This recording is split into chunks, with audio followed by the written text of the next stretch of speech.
আসন ভাগাভাগি যেটা হচ্ছে, যেটাকে বলে আপনার নমিনেশন প্রত্যাশী যারা তারা একত্রিত হয়েছে, এটা নিয়ে একটা অনাকাঙ্ক্ষিত ঘটনা কার্যালয়ে ঘটেছে। আমরা কিন্তু এটা দেখেছি এবং সোশ্যাল মিডিয়ায় এটা বর্তমানে ট্রেন্ডিংয়ে আছে।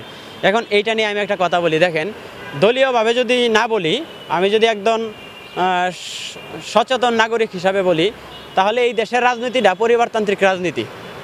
এই পরিবারতান্ত্রিক রাজনীতিতে নুরুল হক নূর বন্দী হয়ে গেছে, এইখান থেকে সে আর বের হইতে পারবে না। কিভাবে হয়ে গেছে আমি ব্যাখ্যা করি।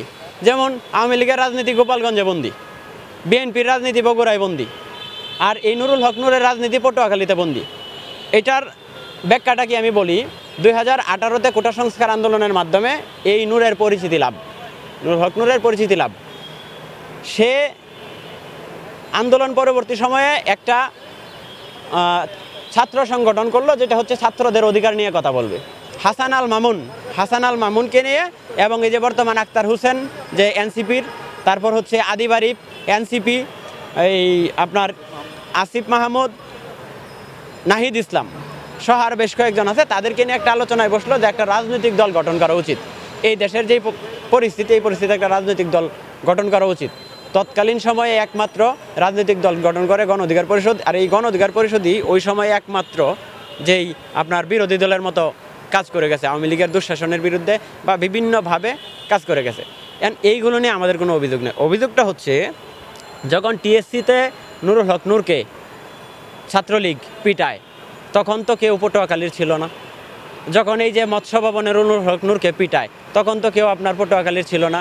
সুবাস্ত সেন্টারে যখন তাকে আক্রমণ করলো গুম করে ফেলার জন্য, তখন তো ওইখান পটুয়াখালীর কেউ ছিল না। আবুল হোটেলে যখন গাড়ি চাপা দিল, তখন তো পটুয়াখালীর কেউ ছিল না। এইরকমভাবে যত জায়গার মধ্যে পেদানি দিছে, সকল জায়গার থেকে আমরা বুক পেতে দিছি, পিঠ পেতে দিছি, বুলেটের সামনে দাঁড়াইছি। ঠিক আছে, আমরা এইগুলো করছি। এখন হচ্ছে এই পটুয়াখালীর মনে করেন যে চিনি না জানি না, নাম নাই, ওই মামু ভাইগনা কি জানি আত্মীয়, মানে লেজর ভিত্তিক যেই সম্পর্ক সব চলে আসছে।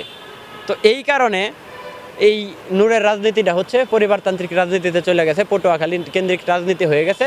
এইখান থেকে অনেকেই বঞ্চিত হবে, অনেকেই হচ্ছে ত্যাগী নেতাদের মূল্যায়ন কোথাও হয় না। এটা নূরের সংগঠন না। এটা যদি আপনি বিএনপিতে যান, বিএনপিতেও দেখবেন আপনার 5 আগস্ট পূর্ববর্তী সময়ে যারা হচ্ছে বিএনপির জন্য এই 2022-এর 7 ডিসেম্বর পল্টনে পেদানি খাইছে, তাদেরকে মূল্যায়ন করে না। যারা গোলাপবাগ মাঠে আওয়ামী লীগের রক্তচক্ষু উপেক্ষা করে মনে অনুযায়ী প্রোগ্রাম বাস্তবায়ন করছে, তাদেরকে বিএনপি মূল্যায়ন করে না। এইরকমভাবে প্রতিটা রাজনৈতিক দলে ত্যাগী নেতাদের মূল্যায়ন নাই।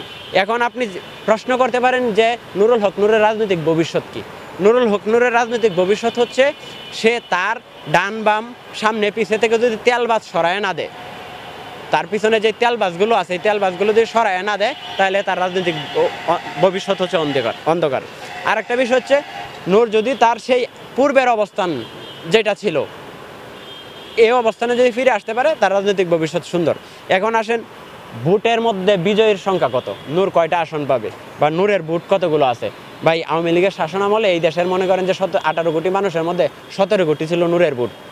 এটা ছিল আওয়ামী লীগের শাসন আমলে। কিন্তু আওয়ামী লীগের শাসন আমল পরবর্তীতে এই ভোটগুলো ভাগাভাগি হয়ে গেছে। কিছু ভোট এনসিপিতে এখন নতুন করে চলে গেছে, কিছু ভোট বিএনপিতে চলে গেছে, কিছু ভোট জাতীয় পার্টি আছে, কিছু ভোট আপনার জামাত, তারপরে আপনার ইসলামিক যে দলগুলো আছে এগুলোতে আছে। এখন হচ্ছে প্রতিদ্বন্দ্বিতা কইরা নির্বাচনে ফাঁস করতে হবে। যদি 300 আসনে যদি নুরুল হক নূর মনে করেন নির্বাচন দেয়, তাহলে আপনি ধরেন না 4-5টা আসন তো আছেই, 4-5টা আসন পাবে। উল্লেখযোগ্য আসনে ধরেন এই লিখিতভাবে যদি বলি যে পটুয়াখালীতে নুরুল হক নূরের আসনটা পাবে, ঠিক আছে। তারপরে ধরেন রাশেদ খান যেখানে নির্বাচন করবে ওইখানে ওইটা পাবে। নুরুল হক নূর পটুয়াখালীতে যদি আপনার তার প্রতিদ্বন্দ্বী যেই হোক সেইখানে নির্বাচিত হবে, হ্যাঁ, তার জনপ্রিয়তা আছে।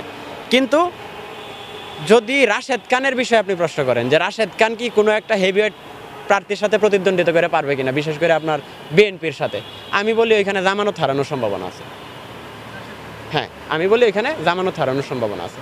এখন এইটা বিষয় নয়, বিষয়টা হচ্ছে এই যে একটা অনিয়ম, এটা প্রতিটা রাজনৈতিক দলে আছে, থাকবে। এইগুলো উপেক্ষা করে আমাদের চলতে হবে।